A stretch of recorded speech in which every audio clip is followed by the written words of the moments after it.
હમણાં થોડાક દીધા છે ને તા ઉધરસ ને શરદી ને એવું થઈ ગયું હતું. તો આજ હું દવાખાને જોતો હતો. હવે ડૉક્ટરે દવા કેટલી આપી છે જો એક આખું બોક્સ છે, આ 6 છે એટલે 60 ટીકડી આ છે. પછી આ એક બીજું બોક્સ છે, આમાં 5 છે એટલે 50 આ બરાબર. અને આ કેપ્સ્યુલ છે કંઈક,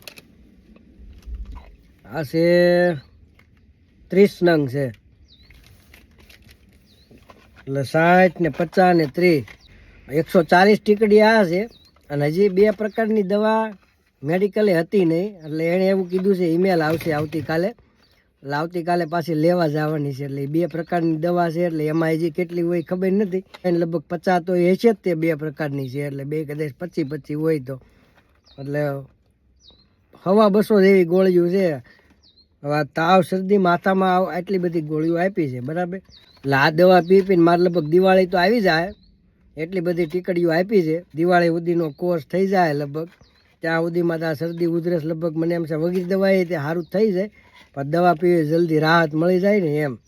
પછી ઘણા લોકો એમ કહેતા હતા કે હોસ્પિટલ બતાવજો ને વિડીયો ઉતારીને, પણ આજ મેં ટ્રાય કરી પણ ત્યાં માણસો જેટલું એટલે આપણને શરમ આવે એમ થાય કેમ વિડીયો ઉતારો એમ. ના તો કોઈ ન પાડે પણ ત્યાં ભૂરિયા એટલા બેઠા હોય ને એટલે આપણને એમ થાય કેમ વિડીયો ઉતારવો હોય બધાને પછી એમ. પણ તોય ક્યારેક એવો મોકો મળશે ને તો હું વિડીયો ઉતારીશ. હોસ્પિટલ હોય ચોખ્ખી, એમ એકદમ ક્લીન જ હોય, તમને એમ થાય કે હું થિયેટરમાં બેઠો છું એવું લાગે તમને. એટલે હોય એવું ને ઘણા એમ કહે છે કે ભાઈ એની હોસ્પિટલમાં દવાખાનામાં કાંઈ નથી, વેઇટિંગ બહુ હોય એવું. હવે આપણે કોઈ દી થયું નથી, કંઈક થાય ઓપરેશન કરાવવાનું આવે નહીં ભગવાનની દયાથી, પણ જેને આવ્યું હોય એને ખબર હોય. આમાં ઘણા નંગ છે ને એ પાછા કોમેન્ટો કરે છે ને મેસેજ કરે છે કે તમે અહીંયા હોસ્પિટલનું બતાવો, ત્યાં એ હોસ્પિટલનું તો કાંઈ છે જ નહીં આમને તેમને. એટલે એવું તો હાવ નથી જ તે. અહીંયા કેવું છે કે તમારે કંઈક ઓપરેશન આવ્યું હોય તો કદાચ એમાં વેઇટિંગ હશે, આપણે આવ્યું નથી એટલે ખ્યાલ નથી, પણ કોકને આવ્યું હોય તો વાત કરતા હોય. પણ એ હવે એ રીતે એની લોકોની સિસ્ટમ હોય એ રીતે થતું હોય. આપણે ત્યાં સિસ્ટમ છે તો એમાં કાંઈ ફેરફાર થાય, એટલે એમ અહીંયા એની સિસ્ટમ હોય એમાં આપણે કાંઈ ફેરફાર ન કરીએ કે બધું હાલતું હોય એ રીતે હાલે. પણ એના જે રૂલ્સ હોય એ રૂલ્સ જ્ઞાની કરતાં તો સારા જ હશે એમ લગભગ. જેમ કે ઓપરેશન આવ્યું હોય તો એમાં કંઈક વેઇટિંગ હોય તો એ તો તમને દવા આપે ત્યાં સુધી વેઇટ કરવું પડે તમારે, કેમ કે એને અગાઉ અપોઇન્ટમેન્ટ બધાને અપાઈ ગયેલી હોય.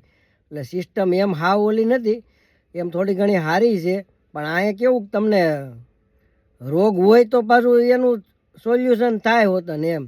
પૈસા ખોટા પડાવી લે ને આ જો આટલી બધી દવા આપી છે, 200-250 ટીકડીઓ આપી પણ પૈસા આપણે કાંઈ દીધા નથી, હાવ ફ્રીમાં. $1 ડૉક્ટરને નથી દીધો, દવાને નથી દીધા, બધું ફ્રીમાં છે. એટલે એમ કાંઈ હાવ નાખી દીધા જેવું નથી, એમ થોડીક સિસ્ટમ સારી છે. પણ આ તો શું છે કોકને મોટી ઇમરજન્સીનું કાંઈક આવ્યું હોય તો એ આપણને ખબર નથી કે એમાં શું કરવાનું. જેને આવ્યું હોય એને ખ્યાલ હોય. અને વિડીયો તો ક્યારેક બનાવીશું સારું, એવી હોસ્પિટલમાં ક્યારેક જવાનું થાય તો હું તમ તાર વિડીયો મૂકીશ, તમને બતાવીશ કેવી હોસ્પિટલ હોય એ. એકલો ક્યારેક જાઈશ ને કોઈ નહીં હોય ને તો હું વિડીયો ઉતારીશ. પણ અત્યારે જો આ દવા મારે આપી છે તે મને લાગે દિવાળી સુધી હાલશે દવા. એટલી બધી દવા આપી છે કેમ કે એ લોકોને એમ છે કે આ ભાઈને આ રોગ જવાનો જ નથી, એટલે એણે 7-8 મહિનાનો કોર્સ આપી દીધો છે એક હારે. એટલે 250 ટીકડીઓ પીવાની છે, દિવાળી આવી જાય આપણે. લગભગ આ બીજી વાર શરદી ઉધરસ કોઈ દી મને થાય નહીં, એકવાર આ પૂરું કરીશ ને એટલે આવું છે ન્યૂઝીલેન્ડમાં.